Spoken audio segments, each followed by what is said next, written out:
এটা হচ্ছে রাস্তা।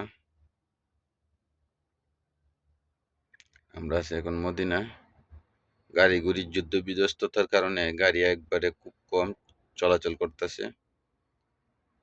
নিষেধাজ্ঞা আছে যে সবাই যত তথা যেন বের না হয়, নিরাপদে ঘরে থাকে, অযথা বাহির না হয়ে ঘরে থাকার জন্য এদেশে সতর্কবার্তা জারি করা হয়েছে। এই জন্য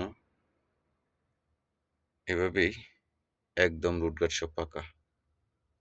দেখেন কোনো রোডঘাটে মানুষ নেই, অথচ এই রুটের মধ্যে সেকেন্ডের মধ্যে প্রতি সেকেন্ডে সেকেন্ডে গাড়ি চলে, শত শত গাড়ি যায়, আর সব ফাঁকা হয়ে রয়েছে, কোনো কিছুই নেই। যুদ্ধ বিধ্বস্ত ভালো না, যুদ্ধ বিধ্বস্ত খুবই খারাপ জিনিস। দয়া করে আল্লাহ যেন যুদ্ধ বিধ্বস্ত না হয়, যুদ্ধের সম্মুখীন না হয়, যেন সবাই যেন যার মধ্যে করে ফিরে যায়, যুদ্ধের দিকে না আগায়।